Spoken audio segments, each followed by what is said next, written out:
Welcome to In Focus with Eden Lane.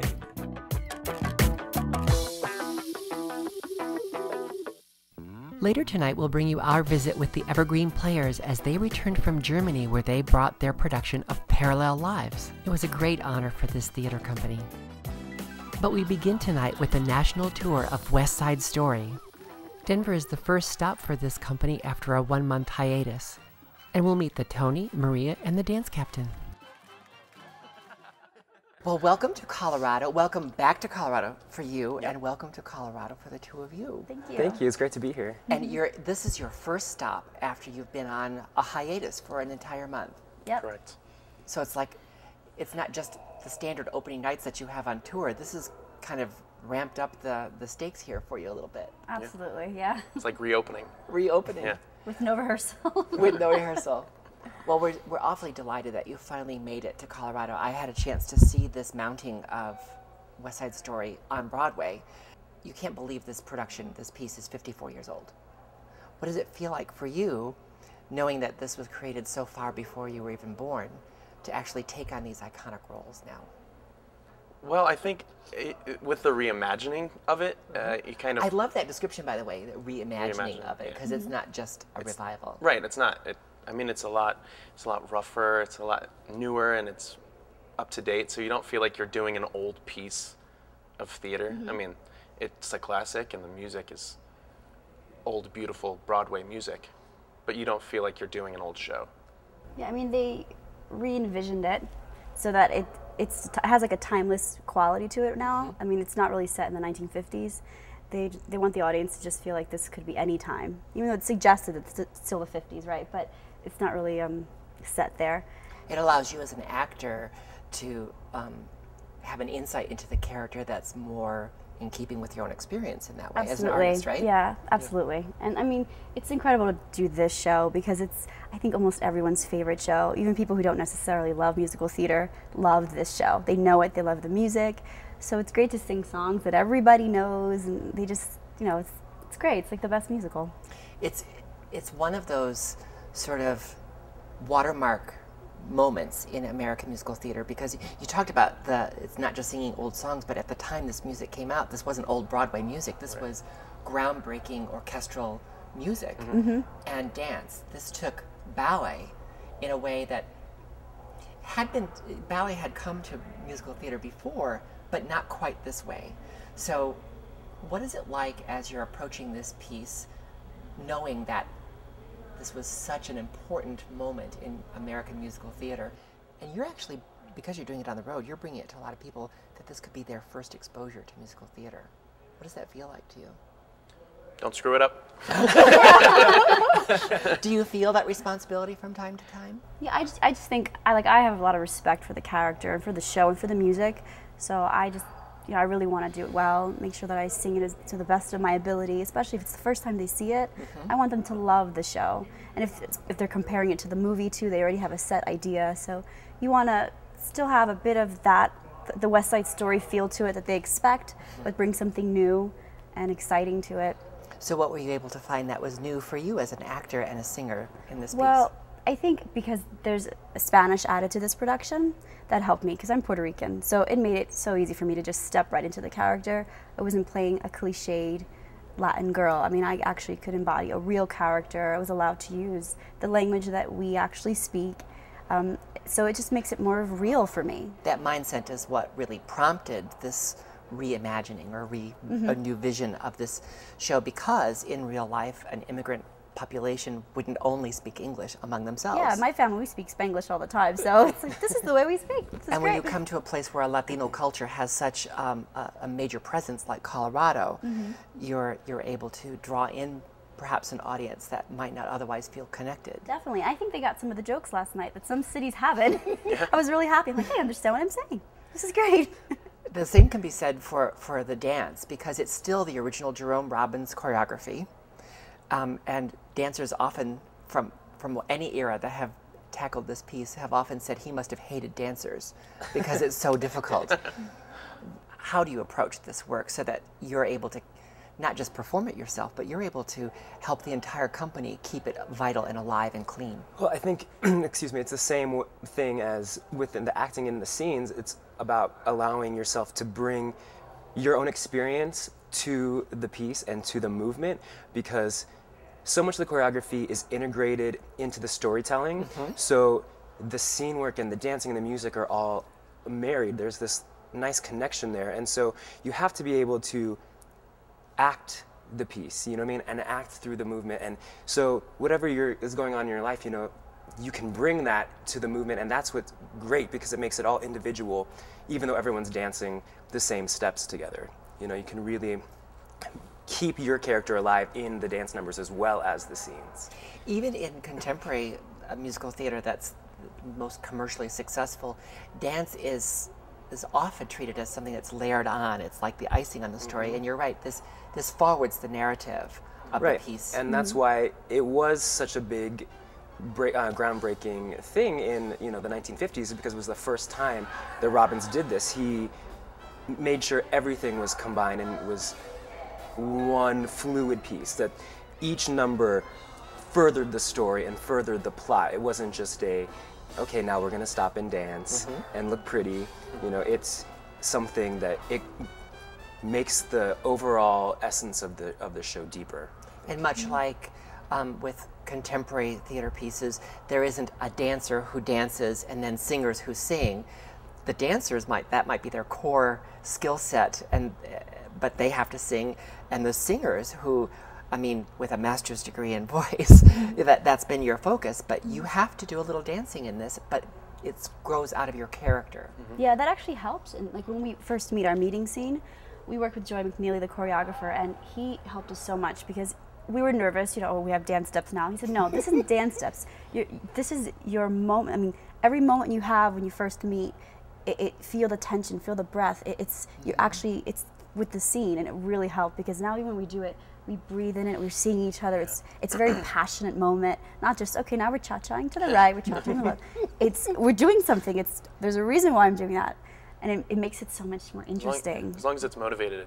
Yeah, there has to be motivation behind it. I think it just looks better, and it feels so much better. That moment that you're referring to in Romeo and Juliet, the original piece that this is inspired from, that's the Palmer's Pavane kind of moment. It's that sort of innocence of falling in love. But in this production, there is that innocence, but it's not as fairy tale as it might have been in the past. How is that working for you as actors and singers? For me, it gives me somewhere to go, because when I first meet him, I do have that wide-eyed fairy tale idea of love. It's like, oh my God, this is who I've been waiting for. This is wonderful. But I'm still very grounded, and I know, wait, this cannot be. I mean, I'm not allowed to be with this person. So in the beginning, it's fun, it's love, but there's always that layer beneath of, this is really dangerous, and it takes me somewhere towards the end, which is tragic. And there's not enough time in the show to just be in love and just cutesy in love. Like, we have to get to deeply, deeply, deeply in love in a matter of minutes. Yeah, we fall in love in a moment. Yeah. And we have to make that believable. Do you believe in that? Do you believe that's possible? I think it's possible. I don't think it happens a lot, but I think it's possible. And perhaps always dangerous if that's how you fall in love. Yeah, I mean, if you think about that intense, I mean, the moment we have, it's very intense. It's supposed to be. It is dangerous, because it takes over your entire being. There is a lot of danger, both in the dancing, because of the fighting and the amazing skill that it requires, and musically. There's a lot of danger in this show. In this iteration of West Side Story, it's not a period piece, as you said. The conflicts are much more realistic to the life that some of your viewers, your youngest audience members, might be experiencing in their own lives. Do you think there's a message in this piece for people to take home with them, to maybe change them? I think there's a message. I think there's a clear message that love can survive in a world of hate. You know, it can surpass anything that's going on. If you find somebody that you truly love, it can work out, and there is hope. You know what I mean? No matter what is going on, what kind of conflict surrounds you, there is a light, you know, at the end of the tunnel, or above everything else. I love that. Theater can do that, deliver that kind of message in a way that so many other art forms just can't, because it's different. It's a live experience with that group of people every night. Mm-hmm. Do you feel that even though you're on the road and you're checking into a different hotel every couple of weeks? I mean, does it still sustain you, or is it just old hat? No, it still does. Yeah, I don't think it's ever old hat. Yeah. There's new theaters, new audience, new acoustics everywhere we go. And I think it keeps it exciting, because it could be old hat if we were doing it same theater all the time, you know? But I think also just the piece lends itself, it's so layered that you can always find something new in it, something new in a scene, something new in a dance step that you didn't realize, oh, this means this, you know what I mean? And so you can always keep the performance fresh and alive and find new things, because there's so many nooks and crannies within the script and the book and within the music and in the choreography. It's funny, all those pieces could really, you could listen to this as an orchestral performance with no singing, and the music stands on its own. The lyrics stand on their own. The choreography could be a ballet on its own, and we know the story could be. Every artist has to find a moment that they latch into, and when they're beginning this creative process, where they find their character, find their place. But when you're doing it on the road over and over again, that could change from time to time, or at least you hope it does. Yeah. Is there a moment that you're keying into now that you're coming off your hiatus that's bringing this piece alive for you, finding your character again? I know what it used to be. What did it used to be? It used to be the end of the balcony scene, when I finally tell him that I love him, and we say goodnight to each other. I think because vocally it's high pianissimo note, and I think it's just so sweet, because it's like that moment I tell him I'm his, and he tells me he's mine. It just, I always thought it was so beautiful, especially for the audience to hear it and see it. It's so glorious. Yesterday, I think it was the meeting scene. I don't know, something about that yesterday. I was just like, it was all there. I didn't have to do any actor work. I don't know if it's because we've been on break or something, but it was just, it was very much there. With the theater, there's a lot of feedback, so it's like you're hearing everything you're saying. So the acoustics here are really good. Yeah. And I felt like the audience was really they were so quiet. They were so in it. I just felt that moment was very magical yesterday. Yeah, it was great. So it sounds like that's a similar moment for you right now. Yeah, it was. Definitely. Yeah, I remember that being kind of scary. I mean, it's supposed to be for us, but also, as an actor, I was like, oh my God, everybody is looking directly at me right now. It was so quiet. For the dancers, having been away for so long as the dance captain, they rely on you to help keep them clean, but you also swing, so you could be a shark one night and a jet the next night. How does that feel when you're coming back from a month off to be thrown into all of that and not just worrying about your own performance? I find it very exciting. As a swing, I really enjoy the fact of being able to do something different all the time. But just coming back from the break, I think, is great too, because we've all had a chance to let our bodies recuperate and relax and kind of get back to normal and from the stress of doing the show 8 times a week. So it's great because I feel like there's a freshness, like watching the rehearsal and watching the show last night, watching everybody dance. It was great because you could tell everyone was so excited to be back and be here and be back together. Well, we're excited to have this production and finally come and visit Denver. I'm so delighted that it's finally here, that I can share it with people that I know that didn't get to come and see it in New York with me. And I'm delighted that you carved out a little time today, only your second day in Colorado, to talk to us. I can't wait to see you tonight. Thanks so much. Thank you for having us.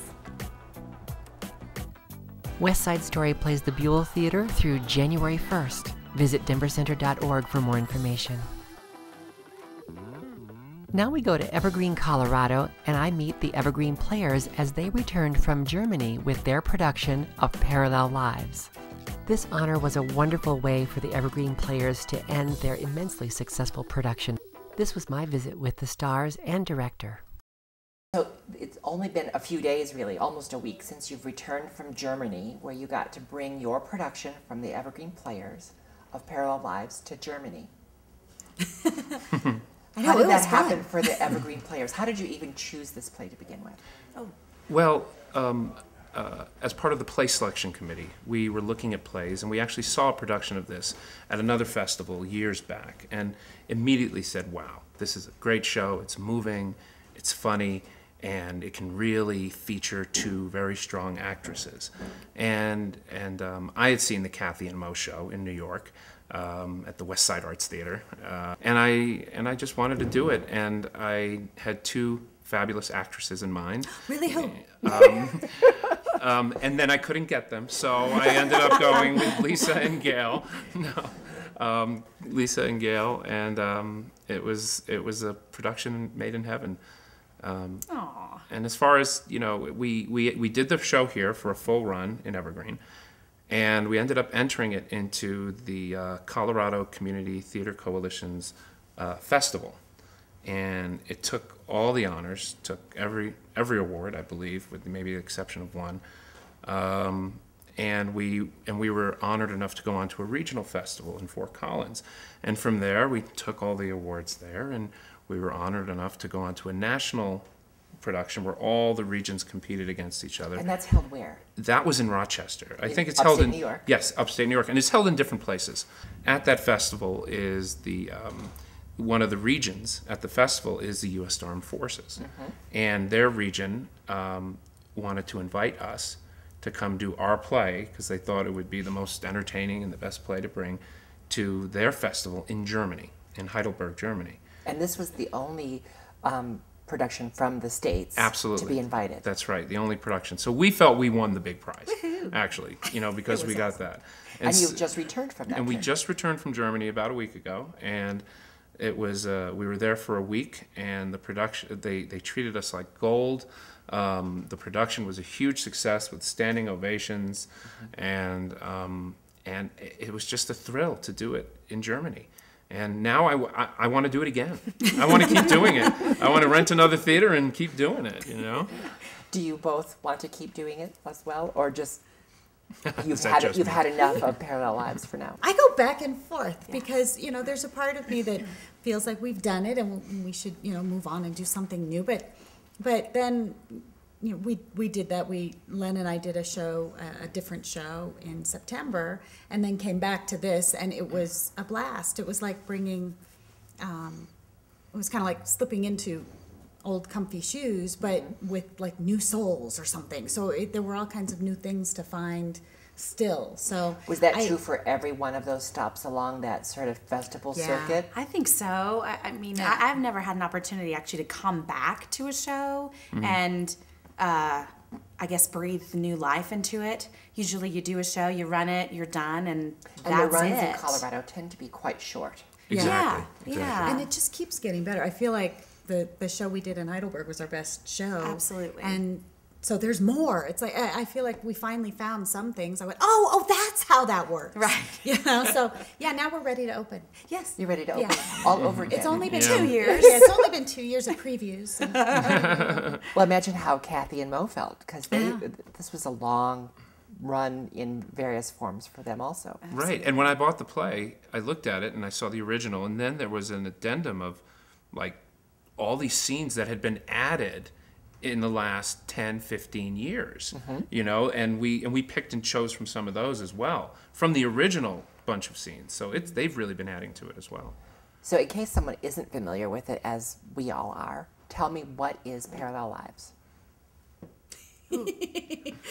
Well, for me, it was wonderful snapshots, and I say snapshots because they're smaller scenes, into the lives of incredibly diverse people of all ages, of all cultures, religious backgrounds, genders, and with the common thread that these people all have a commonality about them, whether it's, you know, their objective, you know, to be loved or to love or to be understood.